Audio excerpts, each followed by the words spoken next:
Hoy quiero hablarle a las personas de derecha que van por el a favor o dudan. Me refiero a los votantes, no a los partidos, a sus directivas, ni candidatos, porque los partidos tienen incentivos o intereses distintos y a veces opuestos a los del ciudadano común. A esas personas, a esos votantes, quiero pedirles que me oigan con la disposición genuina, honesta, de considerar las razones que voy a dar. Para mí, esto es fundamental no tanto por los resultados del plebiscito del domingo, sino porque si es que el diagnóstico y la estrategia que he seguido son correctas, sería grave ignorarlo. Así como grave ha sido y costoso seguir diagnósticos y estrategias equivocadas, como en mi opinión ha hecho la élite política de derecha. Guardo la esperanza de que muchos de ustedes cambien de opinión después de oír este video, pero más importante que eso es, insisto, que compartamos el diagnóstico, porque tengo la convicción de que Chile puede retomar el buen camino, pero solo si somos capaces de entender en serio lo que realmente está pasando y pasó. Nos dicen que para acabar con la pesadilla debemos aprobarle su constitución. El argumento que más se repite entre quienes están por aprobar es que hay que cerrar esto.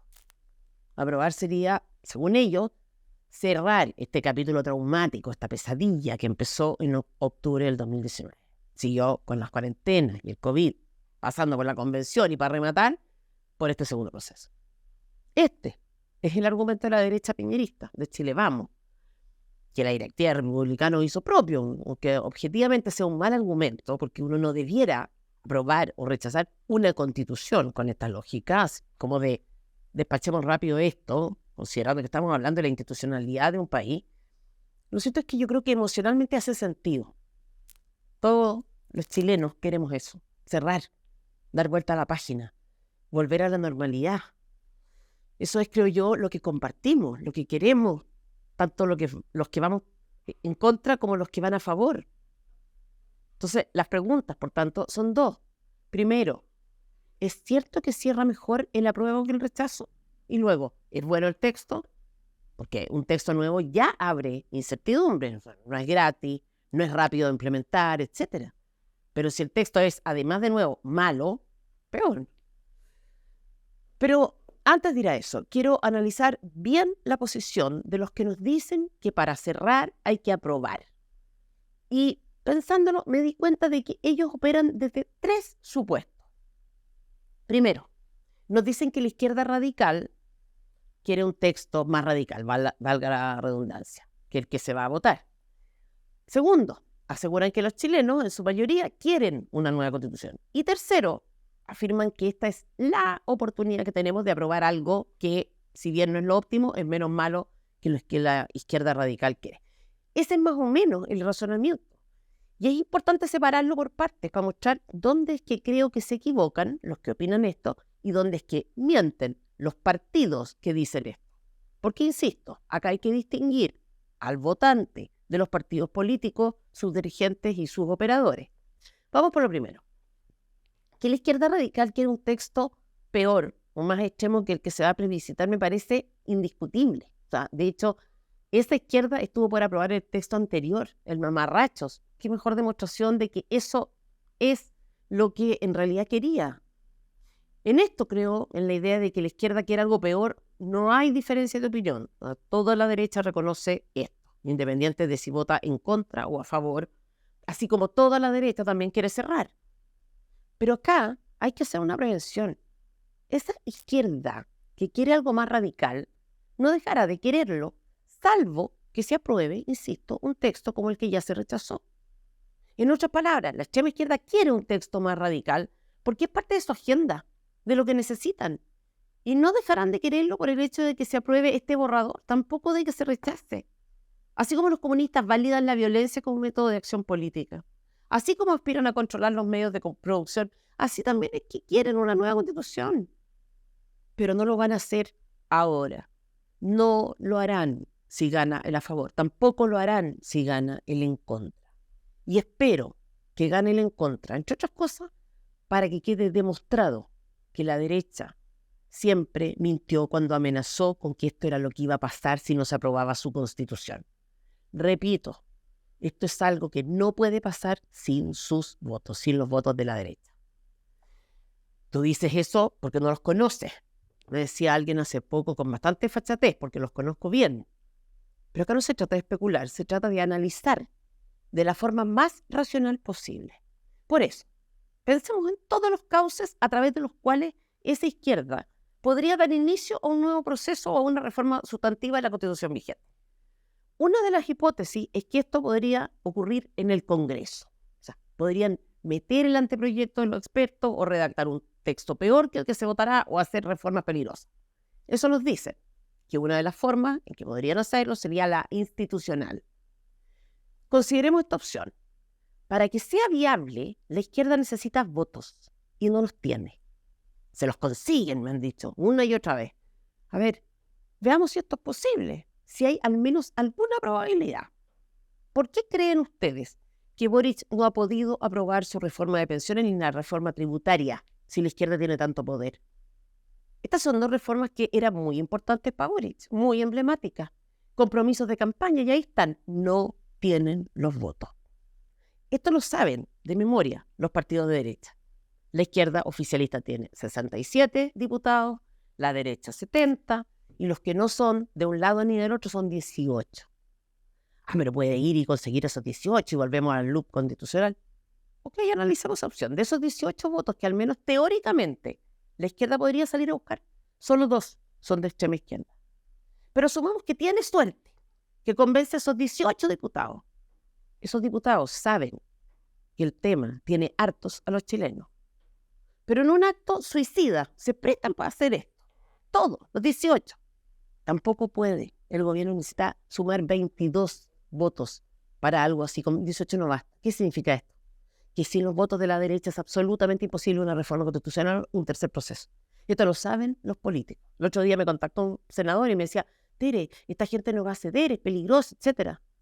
No te preocupes, le dije, sin los votos de la derecha no se puede.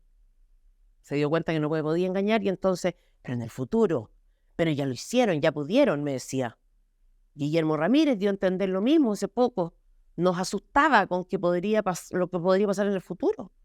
Pero miente, no solo porque eso es imposible en el futuro sin el apoyo de la derecha, sino porque tampoco lo fue en el pasado sin la derecha. Sin ella no habría sido posible ni el acuerdo por la paz, ni el segundo proceso. Entonces es muy descarada esta advertencia suya de lo que podría o no podría hacer la izquierda. Podemos dar esto por despejado. Sin la derecha no se puede.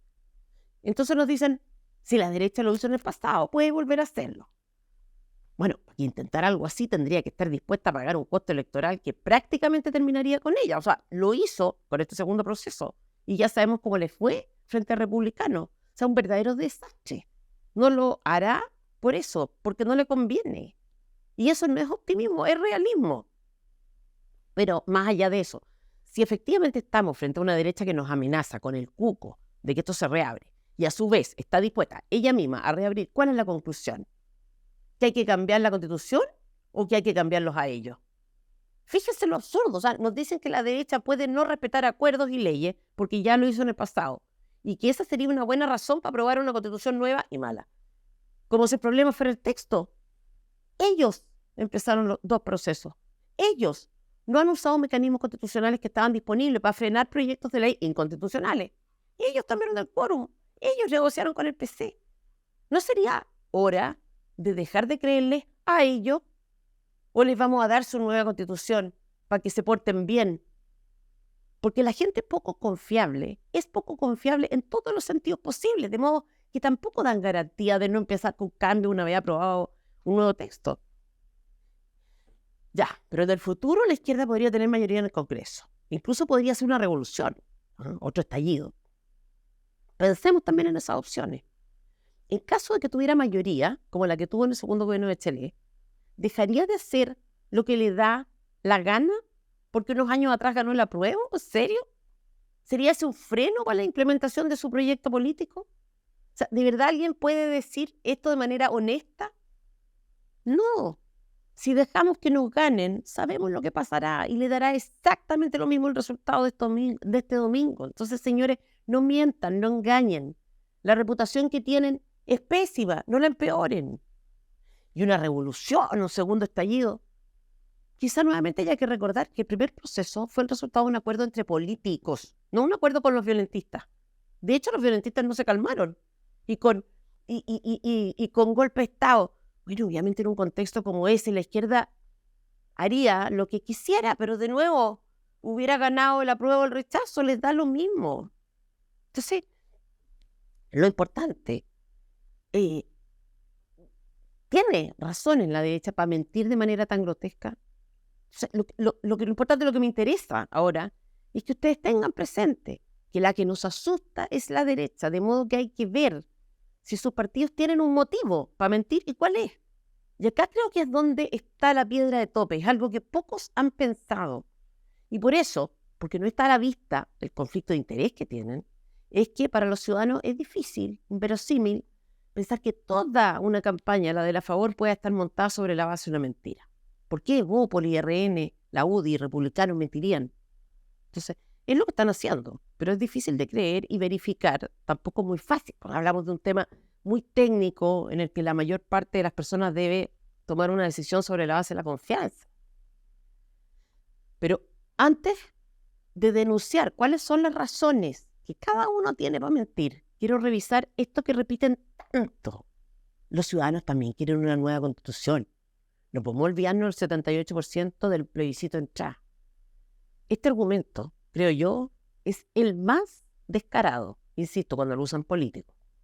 Pensemos, es cierto que en el plebiscito de entrada el 78% de los electores votaron o votó apruebo. Pero, ¿significa eso que los chilenos querían una nueva constitución? O sea, parece contradictorio decir que no, pero yo digo que no. De hecho, siempre lo dije, incluso entonces. Y para explicarlo quiero hacer una analogía. Asumamos que un médico nos dice que la única opción que tenemos para superar un cáncer es con una quimioterapia. Y procedemos a aceptar ese tratamiento.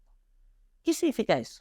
Que queremos una quimioterapia que la queremos para siempre y al margen de cualquier circunstancia, o que la queremos solo porque es el camino para sanar. Esta analogía es perfecta para explicar lo que pasó con ese plebiscito. Millones de chilenos estaban en 2019 sin poder salir de sus casas ni circular en paz, con el país en llamas, con saqueos, con una violencia que la mayoría no conocía ni había sufrido jamás. En ese contexto, los que podían hacer algo, o sea, el gobierno y la oposición, se unieron y haciendo frente común le dijeron a esos chilenos aterrados que el camino para resolver la crisis del 2019 era una nueva constitución. ¿Qué esperaban que dijeran los chilenos si los poderes fácticos decían a coro que ese era el camino? ¿Qué esperaban si era una nueva constitución o nada? ¿Que cada uno se pusiera a proponer soluciones? ¿Qué? Porque la verdad es que la oferta era esa. ¿Quiere usted una nueva constitución? Que es lo que nosotros, los políticos de izquierda y derecha, le decimos unidos que hace falta para alcanzar la paz y resolver los problemas sociales. Y si decíamos no, era no y nada. No ofrecieron alternativa alguna. Esos fueron los términos en que ganó el apruebo. Lo dije una y otra vez y lo repito hoy, que el apruebo de entrada fue por parte de los ciudadanos un voto de confianza político de todos los sectores, desde Piñera hasta Boric. No fue la expresión de un profundo deseo de cambios constitucionales por parte de los chilenos. Y los políticos lo saben, porque sabían cuál era la prioridad que tenían una nueva constitución y las preocupaciones de los chilenos. Los que seguimos más de cerca la política votamos entonces rechazo en ese plebiscito de entrada. Pero desde el punto de vista ciudadano era muy normal votar apruebo. De hecho, era quizá lo más lógico. La cosa es que después del rechazo de salida, esta discusión se reabrió. ¿Seguían queriendo una nueva constitución los chilenos? Es absurdo declarar vigente a perpetuidad el resultado de una elección. Por algo se realizan de manera constante, frecuente, porque la opinión de las personas puede cambiar.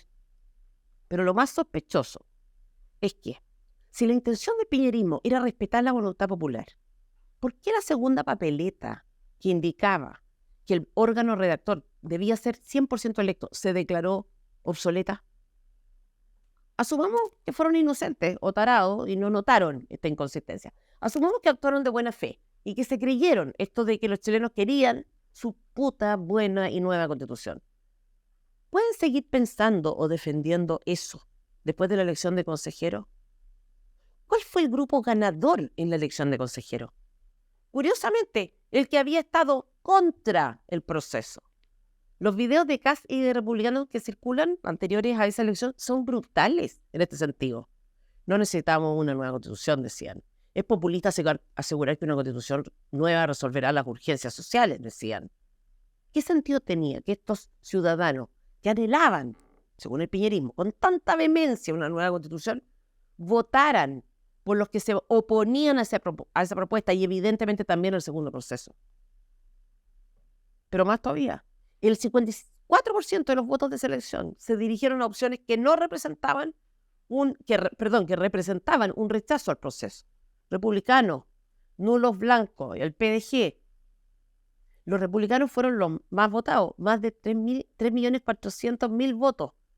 Y los nulos blancos, la tercera opción más votada, más de 2.600.000 votos.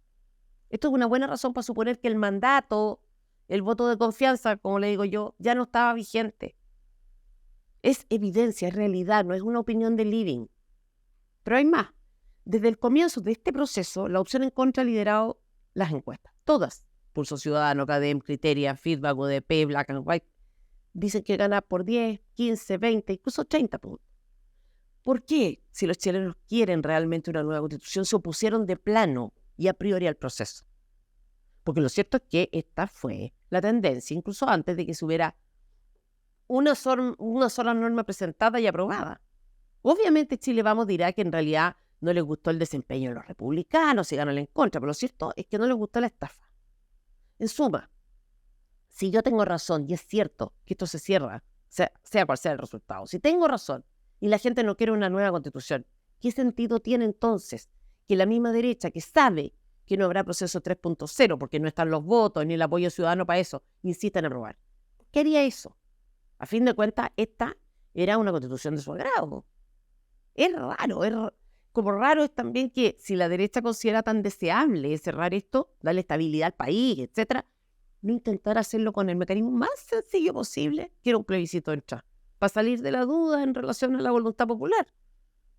Raro, porque además porque lo que ellos dicen que hay que resolver es la cuestión de la legitimidad de origen, y el plebiscito de salida tenía reglas, y las reglas eran que si ganaba rechazo, la constitución actual se mantenía vigente.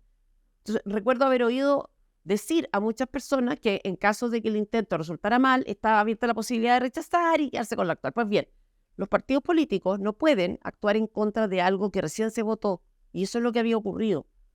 Lo que hicieron fue simplemente ignorar una parte del significado que tenía el voto rechazo. No preguntaron, no quisieron plebiscito. Y se ampararon en que ellos, un grupo de estos pelotudos, había presentado una carta que había marcado un antes y un después en la elección. No hay un solo índice que permita asegurar esto, pero está acostumbrado ya a transformar su opinión en verdades absolutas. En fin, imagínense ustedes lo que habría sido un doble rechazo, un plebiscito de entrada de este proceso. ¿Qué confirmación más evidente podría haber habido de que la gente no tenía interés en una nueva constitución y se podía volver a la normalidad? ¿Qué va a significar ahora, sino un fracaso estruendoso de la clase política? Porque ese es, por más que la derecha quiera negarlo, el sentido del en contra. Eso es lo que Chile Vamos quiere cerrar. Su papelón, su bochorno. Esto es lo que le importa realmente a Piñera, su legado. Piñera fue el que en el 2019 firmó el Acuerdo por la Paz. La idea de la nueva constitución no era parte de la agenda de la derecha, no estaba entre sus compromisos de campaña ni su programa de gobierno, y acababa de ganar la elección. En mayo del 2019, según la CEP, solo un 3% de los encuestados consideraba la reforma constitucional, ni siquiera un reemplazo total, como uno de los 3 problemas a los que el gobierno debía dedicarle mayor esfuerzo a solucionar. Solo un 3% consideraba prioritario hacerle reformas a la Constitución. Sin embargo, tanto él como su gobierno le dijeron a los chilenos que la salida a la crisis del 2019 era esta. Una nueva Constitución. ¿No suena mentira? No tuvo opción. Me han dicho 1000 veces. No. Se me ocurren miles de opciones, pero la más conservadora no podría en el plebiscito de entrada haber ofrecido como alternativa a una nueva constitución una batería de propuestas sociales, un llamado a elecciones, constitución nueva o reformas constitucionales a la constitución vigente. Está bien que no tengamos imaginación, pero decir que ante ese problema la única opción y era la que se tomó, es ridículo, es realmente ridículo. Estas no son ciencias exactas en las que no hay margen para resultados distintos en una suma de 2 y 2. Esto es política, es prudencial. Lo cierto es que después del acuerdo por la paz, la popularidad de Piñera se fue a pique. No había sido capaz de garantizar la seguridad, había entregado la Constitución y eso a cambio de nada. De hecho, 4 días después del acuerdo, la oposición presentó una acusación constitucional en su contra. Entonces, se la acusó de cobarde y traidor, entre otros, yo misma. Después dieron la convención y la situación se agravó. Piñera no había previsto que justamente porque sus niveles de rechazo ciudadano eran altísimos, era muy probable que la derecha tuviera malos resultados en la elección de convencionales. Y así fue. Y si ese texto se hubiera aprobado, Piñera habría sido literalmente el padre de la destrucción de la patria. No fue así. Una serie de acontecimientos ajenos a su voluntad, muchos de ellos azarosos incluso lo salvaron. El gobierno de Boric se comprometió en un 100% con el texto y la campaña. Y cometió paralelamente un error tras otro. Los convencionales fueron de escándalo en escándalo y nosotros, los que estuvimos dentro, contribuimos a informar y enfrentar, pero me temo que nuestro esfuerzo no habría sido exitoso sin la cooperación de la propia izquierda. Entonces, desde entonces, sin embargo, la evaluación de Piñera empezó a mejorar. Recuerdo haber oído, igual lo hizo bien Piñera. Realmente, perdónenme, pero nos salvamos por obra y gracia del Espíritu Santo. La cosa es que, como jugador que es, Piñera quiso cerrar el asunto. No por el supuesto peligro de que se abriera el tema maldito, sino porque terminar con un nuevo texto es salvar el del bochorno, eludir su fracaso como legado. 4 años lanzados al tacho de la basura por un mal acuerdo que no trajo ni paz ni soluciones, y por un segundo proceso que embutieron a la fuerza y la gente no quiso aceptar. Yo creo que en parte el problema de nuestro análisis político es que tienden a ser racionales. Y la verdad es que las cosas que pasan muchas veces por razones de otro tipo. En este caso, lo que está en juego es el ego de Piñera, el ego de Chile Vamos. Y como el ego en cuestión no es pequeño, lo que decidieron es ceder al máximo para ordenar a la mayor cantidad posible de votantes y salir a prometer algo que todos queremos, un corte, asociándolo mentirosamente a su opción. Miren esta entrevista, 10 días después del plebiscito, Piñera decía públicamente qué era lo que él creía que se debía hacer después del 4 de septiembre. Casualmente, lo que Piñera quería fue lo que de hecho pasó. Nosotros tenemos un compromiso fuerte y claro con una nueva y buena Constitución. ¿Cuál debería ser el mecanismo para no repetir esos errores, el mecanismo de funcionamiento del proceso constituyente? Vamos al mecanismo. Yo creo que tiene que haber 2 factores fundamentales. Uno es la legitimidad, y eso requiere la participación y el voto de la gente. Y por tanto tenemos que tener un Consejo Ciudadano elegido. Y lo otro es la calidad, que tiene que ver con el conocimiento, la experiencia, los expertos. Y yo creo que hay que combinar esas 2 cosas. Una forma es que los expertos participen antes de la convención. Y, por ejemplo, fijen un marco, fijen los bordes, fijen los principios básicos que se deben respetar. Hay que cerrar. ¿Cerrar qué? ¿El tema constitucional? No. Cerrar la cuestión del legado, blanquear el error de su gobierno. Nunca quisieron cerrar y tampoco es ese su interés principal hoy. Vencer a la izquierda radical, pero si le encanta negociar con ella. Bajaron los quórum votando con ella, corrieron a la Moneda después del rechazo a reunirse con ella. Armaron un grupo con Guillera incluido para negociar no solo un segundo proceso, sino los bordes del propio texto que básicamente redefinen a Chile en su matriz ideológica. Entonces, lo dije ayer y lo repito. Señores, son ustedes unos grandísimos caras de raja. ¿Por qué lo quieren los republicanos y los republicanos? La verdad es que yo hasta ahora no entiendo por qué no exigieron plebiscito extra. Rojo Edwards, militante en ese entonces del partido, insistió en esa idea. Yo también lo hablé personalmente con la directiva y no sé por qué no lo intentaron siquiera. ¿Qué habría pasado si al menos un partido de derecha hubiera interpelado públicamente a Chile Vamos exigiendo plebiscito? Lo que es realmente impresionante es la actitud que han tenido republicanos después de la elección del consejero. Los que por años nos dijeron que no era la Constitución el problema, que era populista la venta de humo, empezaron con el mismo discurso. Hay que cerrar esto. ¿Se pueden imaginar mi desconcierto? Yo les pregunté a ellos expresamente, ¿por qué antes y ahora no? Porque es distinto, fue la respuesta. Es la tesis de Piñera, les dije, porque antes era falso y ahora es verdadero. Después supe que la tesis de Cristian Valenzuela, el gurú, era que, a propósito del éxito en la elección de consejeros, la ley presidencial de Kast dependía de un apruebo a este proceso. Desde ese momento, todos los esfuerzos se dirigieron al apruebo del Partido Republicano, no al texto. De hecho, ya conté yo que empecé a recibir presiones mucho antes de que se presentara siquiera enmienda. Yo no debía alertar de lo grave que era el anteproyecto porque inducía a la gente a rechazar. El ego, de nuevo. El afán de tener una buena foto este domingo, un buen titular. Irresponsables máximos. Pero también torpes, miopes, poco inteligentes. La presidencial no dependía de eso.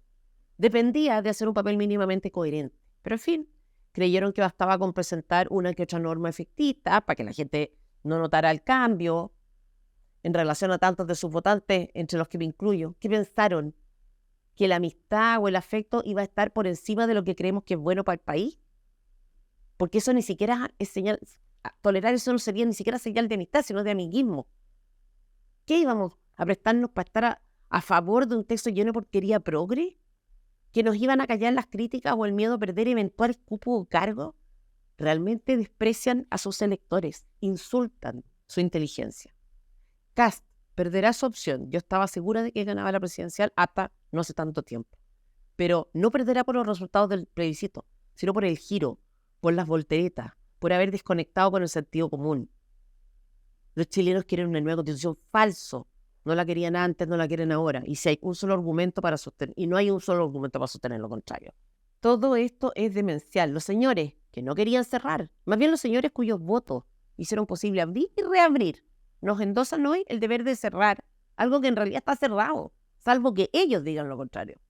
Los señores que declaraban innecesaria la redacción del nuevo texto nos informan hoy que aprobando el suyo harán magia. Después del plebiscito, la única opción de que pase algo depende de la derecha. Como no lo harán, vendrán un par de años más de mediocridad bajo el mandato de Boris. Eso es. Deberíamos esperar y exigir tanto del gobierno como de la oposición medidas concretas y serias para garantizar la seguridad, hacer repuntar la economía. Pero no, van a estar buscando culpables, viendo cómo ganar en la presidencial. Ahí, como laucheros que son, con la ganancia chica de corto plazo. La izquierda, por su parte, sabe detectar oportunidades y hoy no las tiene. Ningún elector quiere otro proceso, sus ideas están a la baja. No es su momento y lo sabe.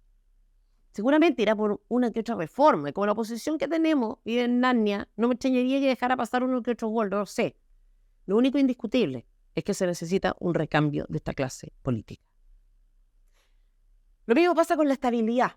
¿Qué es un doble rechazo, sino la ratificación doble a la Constitución vigente? Con todas las ventajas de quedarse con un texto conocido, con jurisprudencia consolidada, y sin que los parlamentarios se vean obligados, como pasa cuando se aprueba un texto nuevo, a la discusión de normas, de su significado, aplicación, etc.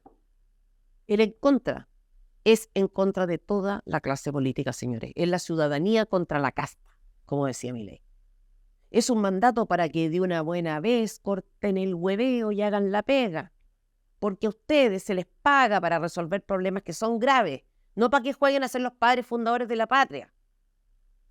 Sea cual sea el resultado de diciembre, si seguimos con esta gente a cargo, no hay caso, no hay texto que valga con ellos. Y por eso la prioridad en realidad es otra, es sacarlos. Esto no es una forma de decir, es una convicción y una decisión que ya tomé. Voy a hacer todo lo que pueda, todo lo que esté a mi alcance para incentivar a personas capaces a entrar a la política.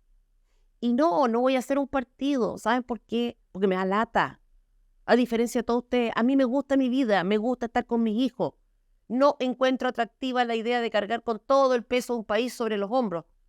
Y ¿saben qué? Si fuera el caso de querer competir en una elección, créanme que encontraría un cauce para hacerlo. No necesito partido para eso. En fin, son pequeños, son poca cosa y por eso creen que todo el resto tiene sus mismas pequeñas ambiciones. Y ojo, yo no condeno que sean ambiciosos, al contrario, los critico por tener ambiciones tan pencas.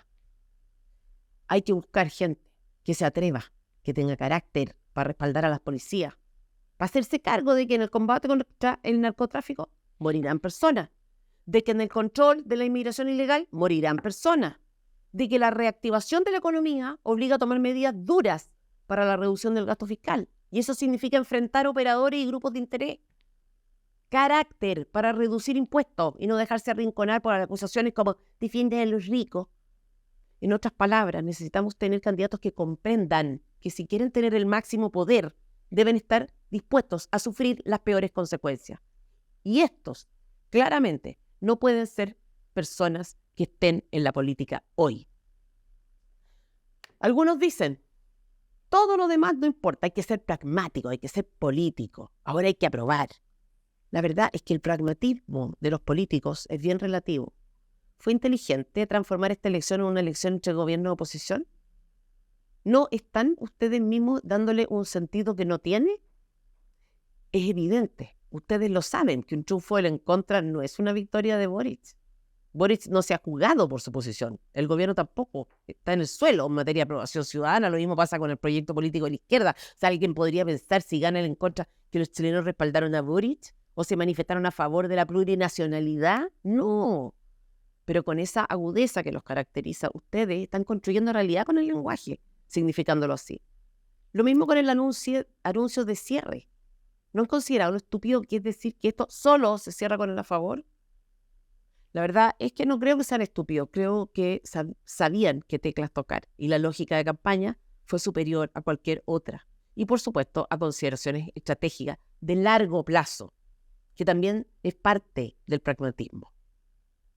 Pero independiente de todo eso, el texto es, además de todo, malo. Lo insólito, lo que es realmente inverosímil, es que el texto es malo, es pésimo. Hasta cierto punto era predecible. O sea, una constitución hecha en un tiempo express y con vista a una elección no puede ser una buena constitución. Por eso, porque lo que siempre quisieron fue aprobar es que incorporaron, por ejemplo, voladeros de luces, cosas que sonaran bien como eslogan de campaña. Por eso también es que se dieron y fuertemente, porque estaban a la izquierda de su lado y lo lograron.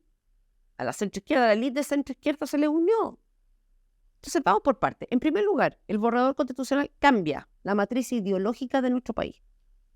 Si la que está vigente consagra el respeto a la autonomía de los cuerpos intermedios y por tanto establece límites estrictos a la intervención estatal, la que vamos a votar hace exactamente lo contrario. Habilita el intervencionismo amparado en la lógica de los derechos sociales progresivos. Y la satisfacción de esos derechos y la igualdad sustantiva se constituyen en la justificación que legitima la intromisión y el aumento del tamaño y poder del Estado. No hay otro camino. Se hará con responsabilidad fiscal, nos dicen tarao. Porque la frase en cuestión está en el texto, también está en el mamarracho. O sea, ok, pero la forma de cumplir con este requisito es aumentar los recursos del fisco para que no se diga que hay irresponsabilidad. ¿Y cómo se entregan más recursos al fisco? Obvio, aumentando aún más y sostenidamente los impuestos de una clase media desde hace largo tiempo abandonada por los políticos. Estado de bienestar y aumento de impuestos van de la mano, están indisolublemente unidos. La derecha, libre y voluntariamente, aumenta, quiero insistir, ya que nos acusan de ser funcionarios de la izquierda, el aparato estatal y consagra el mal llamado Estado social o Estado de bienestar. Eso es. Me gustaría detenerme también en la igualdad sustantiva. La igualdad sustantiva es el nombre que la izquierda, de nuevo la izquierda radical, le da a la igualdad de resultados, que lo sabemos, es un ideal suyo, no del liberalismo, y que se materializa a través de un sistema que tiene mecanismos propios, normas de soporte y coberturas de ese mecanismo, en fin. Se trata de una cuestión compleja, pero que podemos explicar bien a partir de una norma, la norma de paridad. Que la paridad es una norma de igualdad sustantiva. Vamos con eso. Lo primero que me gustaría decir respecto de la paridad es que hay varias confusiones en relación a esas normas. Me han dicho, por ejemplo, que es una norma transitoria y que tiene que ver con cupos políticos. Y es verdad, hay una norma transitoria de paridad, de salida por 2 periodos. Hace poco vi un video del Partido Republicano subestimando la gravedad de esto, diciendo que no era una cuestión de principios, que era temporal. Incluso decían que era como el binominal. Para mí esto es de fondo. Decir que por 2 periodos consecutivos vamos a anular los resultados de las elecciones para que haya tantas mujeres como hombres en el Congreso, no lo estimo nada de trivial. Sin embargo, la norma permanente de paridad es más grave todavía que esto. porque en realidad asegura la paridad, la igualdad de género, ya no en el ámbito político electoral, sino que en, leo textual, los distintos ámbitos de la vida nacional. Repito, ¿qué dice la norma? Que el Estado, con todo su poder, debe asegurar la igualdad en todos los ámbitos. Esto es brutal, creo yo, brutal. Primero por el verbo. Asegurar no es promover, es garantizar. Y eso es lo que el Estado puede, y en realidad está obligado a conseguir, reitero la expresión, los distintos ámbitos de la vida nacional. En otras palabras, da igual que la norma de paridad de salida sea transitoria con este inciso de norma permanente, porque hay espacio para que la paridad de salida sea permanente. Y sí, porque a eso hay que agregar también que esa misma norma consagra el deber del Estado de garantizar el ejercicio de la participación política de las mujeres, de nuevo, el Estado asegurando un determinado resultado igualitario. Pero hay más, y vamos a recurrir a cosas que realmente ocurren en el mundo, no hay hipótesis o meras especulaciones. Por ejemplo, en nombre de la igualdad de género, es que se pueden fijar cuotas de ingreso a las universidades, de modo tal que podría ocurrir que aquellas carreras en las que por lo general hay un sexo predominante, empiecen a echar no los mejores alumnos o alumnas, sino los que hagan posible que el número final dé una cantidad equivalente de hombres que de mujeres. ¿Es justo esto? Obvio que no. Lo mismo pasa con los profesores universitarios, con los premios de excelencia. La igualdad por sobre el mérito. Empresas, organizaciones obligadas a organizarse en función de este criterio, tanto ejecutivos hombres como mujeres, tanto directores hombres como mujeres. ¿Por qué está? Pues la igualdad sustantiva. Porque eso es igualdad de resultados. Y porque el Estado queda con un mandato en este sentido. En otras palabras, la igualdad ante la ley vulnerada. La autonomía de los cuerpos intermedios vulnerados. ¿O acaso hay una razón de fondo, por ejemplo, para que no sea posible tener un partido conformado solo por mujeres o a la inversa solo por hombres? El derecho a propiedad vulnerado. Resulta desconcertante ver a tantas personas que han hecho una labor valiosa, una contribución a la batalla cultural, sumándose a esta locura, guardando silencio. Indignante también. Y ojo, porque que haya una cláusula de igualdad ante la ley no basta. También la había en el mamarracho. Por otra parte, y tal como lo decíamos hace poco, la igualdad sustantiva es el principio, pero la materialización de ese principio requiere de un mecanismo que en efecto está consagrado en el texto, que se expresa en la fórmula remoción de obstáculos. Ese es el deber del Estado, remover obstáculos. Pero antes de eso, es relevante hacer notar que cuando hablamos de igualdad sustantiva, hablamos del principio inspirador de la izquierda radical, que descansa sobre premisas ideológicas que evidentemente un liberal no comparte, un liberal o cualquier persona de derecha. Premisa 1, las relaciones entre los sexos, en realidad podría ser entre blanco y negro, entre indígenas y occidentales, entre heterosexuales y otros, etc., son relaciones que responden a la dialéctica oprimido-opresor, que es la lógica marxista. Premisa 2, el daño que esas relaciones causaron en el grupo oprimido justifica la intervención del Estado para su reparación. ¿Qué es esto? Ingeniería social, intervencionismo estatal en nombre de un conflicto descrito en los términos en que suele describir la izquierda las relaciones sociales. Prima el colectivo por sobre el individuo, la culpa o la deuda estructural por sobre la responsabilidad o conducta personal. De esto estamos hablando, pelotudos. Es de principios esto. Y son pelotudos, no por ignorarlo, sino por no estudiar. Premisa 3. La igualdad numérica es un valor, es algo bueno, dicen ellos, que justifica sean postergados o supeditados en ciertas cuestiones como la independencia de las organizaciones sociales o el derecho a propiedad. ¿Con qué cara, señores presidentes de partidos políticos de derecha, candidatos presidenciales, con qué cara se atreven a acusarnos de ser funcionales en la izquierda? Podemos seguir. Derechos colectivos indígenas. ¿Qué es esto? El reconocimiento de derechos especiales para un grupo de chilenos, grupos que, ya lo vimos en la convención, son, más que indígenas, activistas políticos del indigenismo. Hace unos días alguien me decía, no te preocupes porque no hay derechos colectivos especificados. O sea, yo debería estar tranquila por el uso de una expresión que tiene contenido en el derecho internacional, que no es una cuestión meramente formal y cuyo significado es precisamente el que estaba, o materialización, en la que se daba en el texto que rechazamos. Se dan cuenta de que incluso es peor esto, que un catálogo acotado de derechos es mejor mencionar que dejar abierto. ¿En qué lugar del mundo la derecha hace posible, aprueba, normas que atentan contra la igualdad ante la ley y le da cauce a grupos de interés. Las explicaciones que dan a esto están al nivel de la norma. Eso ya pasa gracias al 169 de la OIT. Ya esto tengo que responder. Lo primero, esa no es una razón. Que ya pasé, no es razón para que nos dé lo mismo que siga pasando. Pero la verdad es que la situación es mucho, pero mucho más grave. Porque el mismo texto declara que los estados usan instrumentos internacionales no vinculantes para interpretar y aplicar los tratados. Y lo dice sin especificación alguna, como algo que de hecho ocurre, como algo neutro. Y esto, de nuevo, es grave, porque este es un texto jurídico y político, y por tanto que estará expuesta a que cada grupo interprete las cosas como quiera. Entonces, esto de decir que la afirmación es meramente declarativa, descriptiva. Pero además, el 169 de la OIT se refiere, es un ejemplo, a la protección del medio ambiente y los recursos naturales del territorio que pueblos indígenas habitan actualmente. Eso dice el 169 de la OIT. Si nos vamos a estos otros instrumentos internacionales de los que habla, nos encontramos con cosas como la Declaración de la ONU en relación a los derechos de los pueblos indígenas, que no es tratado ratificado. Y esa declaración hace una interpretación del tratado que es profundamente ideológica. Me repito el ejemplo del uso de la palabra territorio. Usa 21 veces la palabra territorio. La palabra se refiere a las injusticias históricas resultantes de la colonización. Se refiere al derecho a tierra, territorio y recursos que tradicionalmente han poseído ocupado o de otra forma utilizado o adquirido. ¿Se entiende la diferencia entre el tratado y el instrumento internacional en cuestión? ¿Se entiende lo grave que es consignar como si nada el hecho de que los estados usan estos instrumentos para interpretar y aplicar tratados? Lo mismo pasa con un capítulo entero destinado al cambio climático. Señores adormecidos, el cambio climático no es lo que ustedes quieren que sea. Tiene una significación y es zurda. Y básicamente apunta a transformarse en la excusa para destruir el modelo económico que tenemos. En materia de sistema político, lleno de trampa. Dejan de existir los políticos del 1%. Falso, falso, falso.